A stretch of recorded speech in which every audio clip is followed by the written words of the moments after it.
8월 22일 월요일 하나님의 세상을 경작하기. 아빠, 왜 일하러 가야 해요? 자기와 놀아주기를 바라는 마음으로 어린 딸이 아빠에게 물었습니다. 아빠는 일을 가지 않고 딸아이와 놀아주고 싶었지만 꼭 해야 할 일들이 쌓여 있었습니다. 왜 우리는 일을 합니까? 단지 우리 자신과 우리가 사랑하는 사람들의 필요를 채우기 위해서입니까? 보수가 없는 일은 어떻습니까? 왜 그 일을 할까요? 창세기 2장은 하나님이 첫 번째 사람을 동산에 두어 그것을 경작하며 지키게 하셨다고 말합니다. 농부가 땅과 가축을 너무 좋아해서 농사일을 한다고 말한다면 그런 경우는 참 좋습니다. 그러나 자기 일을 좋아하지 않는 사람들에 대한 의문은 여전히 남습니다. 왜 하나님은 우리에게 정해진 장소에서 정해진 일을 하도록 맡기셨을까요? 창세기 1장에 그 답이 있습니다. 우리는 하나님이 창조하신 이 세상을 잘 관리하도록 하나님의 형상으로 지음받았습니다. 믿지 않는 사람들은 태초에 신들이 인간을 그들의 노예로 만들었다고 말합니다. 그러나 창세기는 유일하신 참 하나님이 그분의 뜻에 따라 창조하신 이 세상을 관리하도록 하나님의 대리인으로 인간을 만드셨다고 분명히 말합니다. 우리가 지혜롭고 사랑이 넘치는 하나님의 명령을 이 세상에 잘 수행할 수 있기를 소원합니다. 일은 하나님의 영광을 위해 하나님의 세계를 경작하라는 소명입니다. 말씀. 여호와 하나님이 그 사람을 이끌어 에덴 동산에 두어 그것을 경작하며 지키게 하시고. 창세기 2장 15절. 찬송. 502장 빛의 사자들이여. 기도. 이 세상에서 하나님의 사역에 동참할 수 있는 영광을 주셔서 감사합니다. 하나님의 사랑과 지혜 그리고 질서를 나의 삶과 일터에서 드러나게 도와주소서. 예수님의 이름으로 기도합니다. 아멘.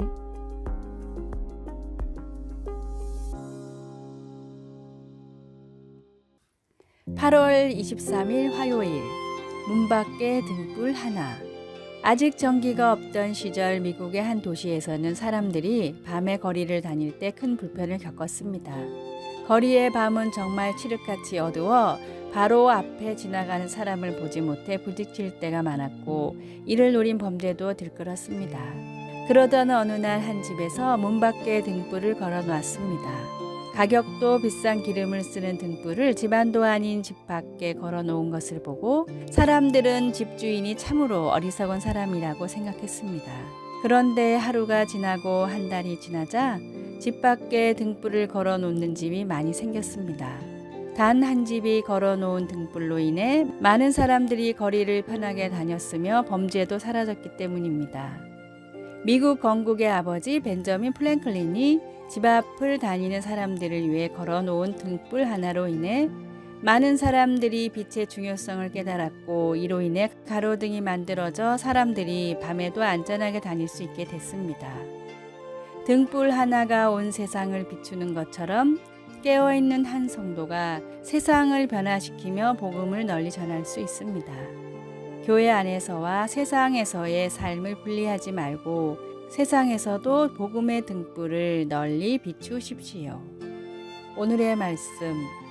여호와여 주는 나의 등불이시니 여호와께서 나의 흑암을 밝히시리이다. 사무엘하 22장 29절. 오늘의 찬송 496장 새벽부터 우리. 오늘의 만나. 주님, 제 삶의 모든 행동들이 세상을 밝히는 불빛이 되게 하소서. 주변 사람들의 어려움을 해결할 아이디어가 생길 때 즉각 실천하는 하루가 됩시다.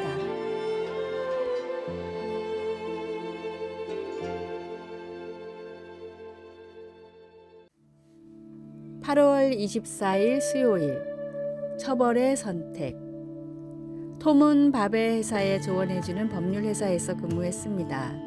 둘은 친구가 되어 사이좋게 지내다가 톰이 밥의 회사에서 수천 달러를 횡령하는 일이 발생하였습니다.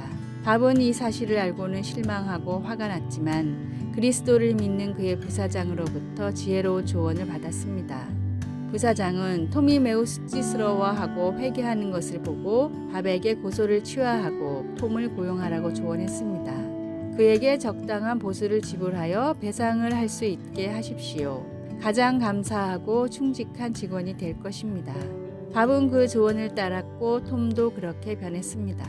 사울 왕의 손자 무비보셋은 아무 잘못도 하지 않았지만 다윗이 왕이 되었을 때 힘든 상황에 처하게 되었습니다. 대부분의 왕들은 이전 왕실의 혈통을 다 죽였기 때문입니다.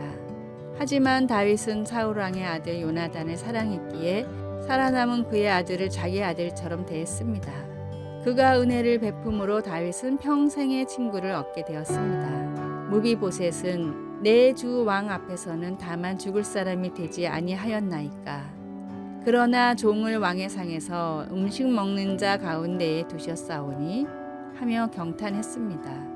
다윗의 아들 압살롬이 예루살렘에서 다윗을 뒤쫓을 때조차도 그는 다윗에게 충성을 다했습니다.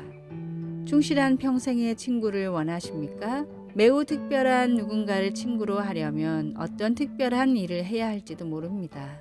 상식적으로 보아 처벌해야 할 때 은혜를 선택하십시오. 책임을 지게 하되 다시 바로잡을 수 있도록 받을 자격은 없더라도 그에게 한 번 더 기회를 주십시오. 그러면 더할 나위 없이 고마워하고 헌신적인 친구를 얻게 될 것입니다. 생각의 틀에서 벗어나 은혜로 대하십시오.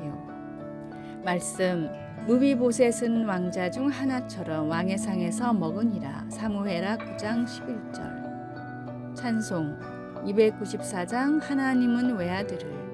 기도 우리는 하나님으로부터 특별한 은혜를 받았습니다. 그 은혜를 다른 사람들에게 베풀 수 있도록 특히 회개하는 영을 가진 사람들에게 베풀 수 있도록 도와주소서. 예수님의 이름으로 기도드립니다. 아멘.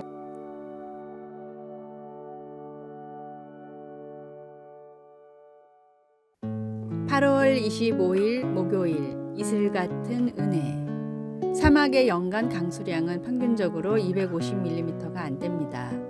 우리나라 연평균 강수량의 10%밖에 되지 않는 매우 적은 양입니다.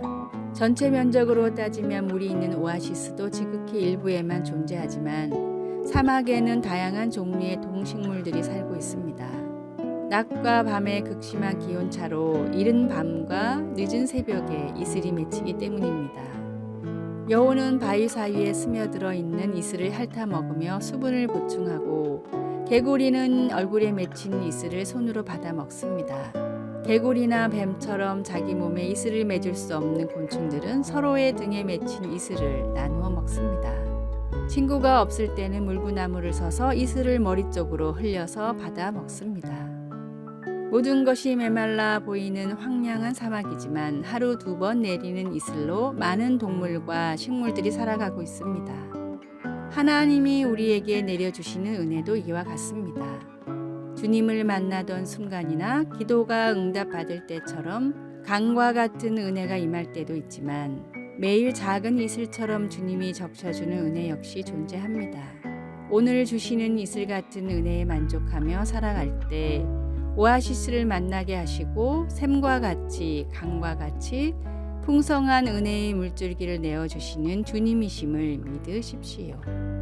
오늘의 말씀 보라 내가 새 일을 행하리니 이제 나타낼 것이라 너희가 그것을 알지 못하겠느냐.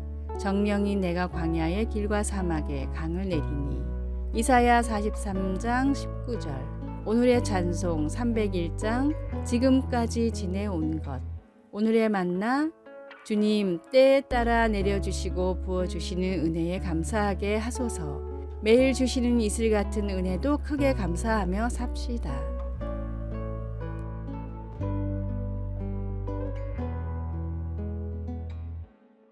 (8월 26일) 금요일 약자를 보살피기. 테레사 수녀가 노벨 평화상을 수상했을 때 우리는 크게 놀랍지 않았을 겁니다. 당연한 결과였기 때문이지요. 그녀는 굶주리고 헐벗고 갈 곳이 없고 앞을 볼 수 없고 나병에 걸리고 배척당하고 사랑받지 못하고 내버려진 모든 사람들의 이름으로 그 상을 받았습니다. 그녀는 인생의 대부분을 그런 사람들을 보살피면서 살았습니다. 예수님은 어떤 처지에서도 사회적 약자를 보살피고 사랑하는 본을 보여주셨습니다. 병자보다 안식일, 율법을 더 중시한 회당 지도자들과는 달리 예수님은 회당에서 병든 여인을 보시고 측은히 여기셨습니다. 주님은 신체적 장애를 넘어 속박당한 채 살고 있는 하나님의 아름다운 창조물을 보신 것입니다. 주님은 그 여인을 가까이 불러 고침받았다고 말씀하셨습니다. 그러고는 그에게 손을 얹으시자 그 여자가 즉시 허리를 펴고 하나님을 찬양하였습니다. 그날이 안식일이었기 때문에 주님이 그 여인에게 손을 댄 것으로 회당장이 붕괴했습니다. 그러나 안식일의 주인이신 예수님은 20년 가까이 불구의 몸으로 수치심을 안고 살아야 했던 그 여인을 측은히 보시고 고쳐주기로 결정하셨습니다. 우리는 어떤 사람은 동정을 받을 자격이 없다고 생각하는지 모릅니다. 혹은 우리가 다른 사람이 내세운 기준을 충족시키지 못해서 거절당한 경험이 있을 수도 있습니다.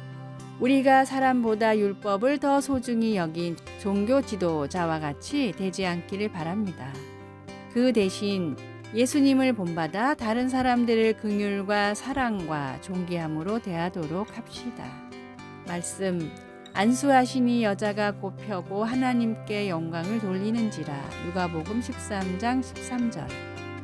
찬송 515장 눈을 들어 하늘 보라. 기도 예수님, 병마와 어려움에 시달리는 사람들을 포함하여 모든 인류를 위한 주님의 무한하신 사랑과 놀라우신 긍휼에 감사드립니다. 아멘. 아래의 빨간색 글자 구독을 누르시어 더 많은 전도의 열매를 맺으시기를 기도합니다.